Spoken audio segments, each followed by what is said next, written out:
চলে এসেছি বন্ধুরা আজকে তোমাদের সঙ্গে আবার একটা ছোট্ট নিউ ব্লগ নিয়ে। তো আমি এখানে বলছি যে ফ্রিজটা আমি পুরো ডিপ ক্লিন করে নেব। তো সেটা তোমাদের সঙ্গে মুখে ভয়েস দিচ্ছিলাম, কিন্তু চেঁচামেচির জন্য আমি মুখে ভয়েসটা দিতে পারলাম না। তো রিপ্লাইয়ে আবার আমি তোমাদের সঙ্গে ভয়েস দিচ্ছি।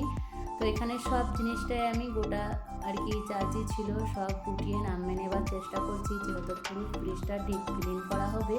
তো সেই কারণে তো চলো বন্ধুরা, গুড ইভিনিং বন্ধুরা, কেমন আছো? ভালো আছো? আশা করছি তোমরা সকলেই ভালো আছো, আর আমিও বেশ ভালো আছি। বিশাবেলা লাইফস্টাইল তোমাদের সঙ্গে আবার একটা ছোট্ট নিউ ব্লগ নিয়ে চলে এলাম। তো আজকের ব্লগটা চলো কীভাবে আমি ফ্রিজটা ডিপ ক্লিন করছি তোমাদের সঙ্গে সবটা শেয়ার করতে চলেছি।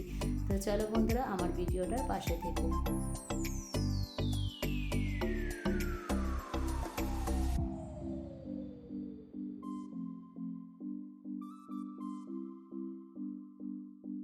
আর বুঝতেই পেরেছো বন্ধুরা, দুদিন পরেই কোরবানি, তো সেই কারণে আরও ফ্রিজটা আমি ডিপ ক্লিন করে নিচ্ছি। যেহেতু এমনি হালকা পাতলা করে মুছে নিই, ভাবলাম না চলো আবার অনেক কিছু সামান ফ্রিজ ঢুকবে, ধরে রাখো এক সপ্তাহের মতো এখন পুরো ফ্রিজ প্যাকড হয়ে থাকবে। তো ভাবলাম চলো একদম ডিপ ক্লিন করে নিয়েই তারপরে কাল থেকে সব সামান আমি আবার গুটিয়ে রাখতে স্টার্ট করব।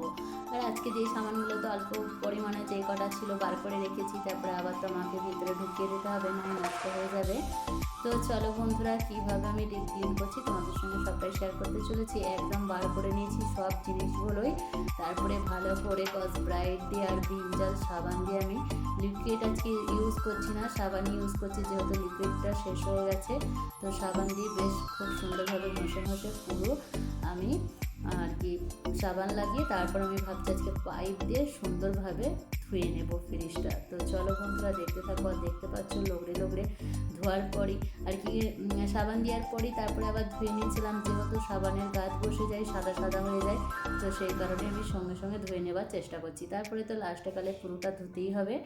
আর ওই সাইডে দেখতে পাচ্ছ ফ্রিজ যেখানটাতে ছিল কীরকম অবস্থা, কতটা নোংরা জমেছে। তার সত্ত্বেও আমি প্রায় এক সপ্তাহ 2 সপ্তাহ কিংবা 15 দিন ছাড়া আমি একটু ফ্রিজকে টেনে ঝাড়ু মেরে নেবার চেষ্টা করি। তার সত্ত্বেও এত নোংরা, যেহেতু বাড়িতে ছোট বাচ্চারা থাকি, এটা ওটা ঢুকিয়ে দেয় সাইডে ফ্রিজের পাশে আরে, সেই কারণে আরও নোংরাটা বেশি হয়ে যায়। তো চলো বন্ধুরা, কীভাবে ডিপ ক্লিন করছি সেটাই তোমাদের সঙ্গে শেয়ার করছি। চলো, আজকের ভিডিওটা যদি এতটা দেখার পর বন্ধুদের কোনো অংশে ভালো লেগে থাকে, প্লিজ একটা লাইক করে কমেন্ট করে দেবে। আর প্লিজ বন্ধুরা, আমার ভিডিওটা দেখে সবাই একটু পাশে থাকার চেষ্টা করবে, যেহেতু আমি ফার্স্ট ব্লগ দিচ্ছি, এই 3-4 দিন হলো, একটা সাবস্ক্রাইব আসেনি। আর যদি ভালো লেগে থাকে প্লিজ বন্ধুরা সাবস্ক্রাইব করে পাশে থেকো।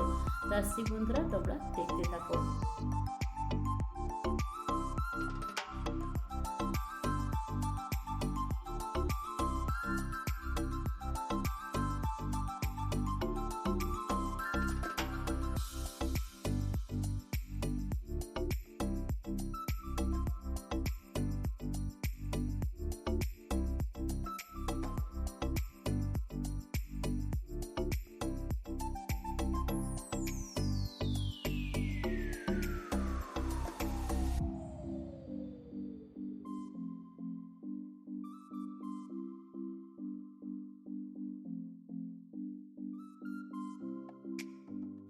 তো ফ্রিজটা ওই সাইডে পুরো কমপ্লিট হয়ে গেছিলো, পুরো একদম। এই সাইডে এবার ফ্রিজের যে সমস্ত খাপগুলো আছে সেই সমস্ত খাপগুলোও মেজে ধুয়ে নিচ্ছি খুব সুন্দরভাবে। এগুলোকেও একদম পাইপ দিয়ে ভালোভাবে পানি আর কি স্প্রে করে মেরে ধুচ্ছি, যেহেতু একদম ডিপ ক্লিন করা হচ্ছে, খুব সুন্দরভাবে নতুনের মতো চকচক করছে।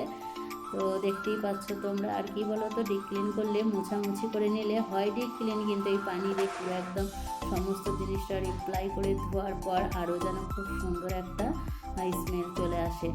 তো চলো বন্ধুরা, দেখতে থাকো।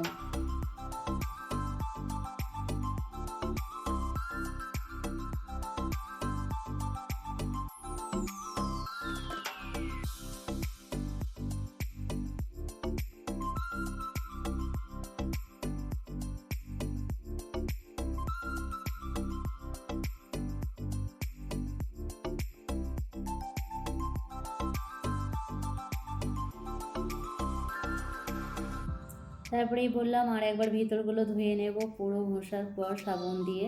তো এখানে পুরো ফ্রিজটা ধোয়া কমপ্লিট হয়ে গেছিলো। তো আবার যেখানে ছিল জিনিস জায়গায় নিয়ে চলে যাচ্ছি। আর একা মানুষ থাকি, বাড়িতে ছোট বাচ্চা আছে, একাকেই নিজেকেই করতে হবে। একটু কষ্ট হচ্ছিল, কিন্তু কিছু করার নেই। একার সংসারে একাকেই নিজে পরিশ্রম করে সব জিনিসটা নিউ চকচকে রাখার চেষ্টা করতে হয়। যেহেতু একটা জিনিস কিনতে গেলে কতটা মেহনত আর কষ্ট লাগে, আর একটা জিনিসকে যদি জলদি নষ্ট করে দিই সেটা খুব একটা ভালো জিনিস না। আর একটা জিনিস কিনা মানে বহুত বছর রাখার জন্য নিজেদের গৃহিণীদেরই চেষ্টা করতে হয় জন্য আমার এই জিনিসটা এইভাবে রাখলে, যত্ন করলে এইভাবে ভালো থাকবে। তো এইটা আমাদেরই দায়িত্ব, এটা বাড়ির ছেলেদের দায়িত্ব থাকে না। এই ঘরের যে আসবাবপত্র জিনিস আমাদের গোটানো, মোছামুছি করা, সব জিনিসটা আমাদের মেয়েদেরই দায়িত্ব থাকে। তো সেই কারণে একা থাকি, আর দুজনই থাকুক, তিনজন থাকুক, বাড়ির কাজ যাদের কর্তব্য তাদের করে নেওয়াটাই সব থেকে বেস্ট। তো আমি এটাই ভাবি। বন্ধুরা, তোমরা কী ভাবো আমি জানি না, যদি কিছু অন্য ভাবো তো তাহলে কমেন্ট বক্সে জানিও। আর হ্যাঁ, সত্যি কথা বলতে বন্ধুরা, অনেক সবাই একা থাকলে নিজেরা করতে পারে না, অসম্ভব হয়ে ওঠে। আর যারা একা করতে পারে তাদের জন্য তো খুবই ভালো, আর যারা পারে না তাদের একটা হেল্পের দরকার লাগে। তো চলো বন্ধুরা, আমি একা করে নিতে পারি বলে আমার কারোর হেল্পের দরকার হয় না, আমি নিজে নিজে সব জিনিসটা করে নেবার চেষ্টা করি। তো পুরো ফ্রিজটা আমার একদম ডিক্লিন হয়ে গেছিলো, পুরো মুছামুছি করে শুকিয়েও গেছিলো। তারপরে যে সামানপত্রগুলো অল্প পরিমাণে ছিল সেগুলো তো আমি এবার ফ্রিজের মধ্যে রেখে দিচ্ছি। আর খুবই পরিমাণে কিছুই ছিল না, অল্প জিনিস ছিল, কয়েকটা আন্ডা, ধনেপাতা, একটু মাছ ছিল, দুধ ছিল, আর ছিল 3-4টে সবজি, বাকি আর কিছুই ছিল না। আর সব আম শেষ হয়ে গেছে, এই একটা মাত্রই আম পড়েছিল, সেইটাও রেখে দিলাম। তো চলো বন্ধুরা, পুরো ফ্রিজটা আমার ডিপ ক্লিন করা কমপ্লিট হয়ে গেছে, আর সব জিনিসটাই গুটিয়ে আমি রেখে দিচ্ছি এবার। আর একা হাতে করলে কতটা কষ্ট তোমরাও বুঝতে পারো। তো চলো বন্ধুরা, আজকে যদি ভিডিওটা ভালো লেগে থাকে লাইক কমেন্ট শেয়ার করে দেবে। এখানে ভিডিওটা স্টপ করছি। টাটা, বাই বাই, ভালো থেকো, সুস্থ থেকো, প্লিজ সাবস্ক্রাইব।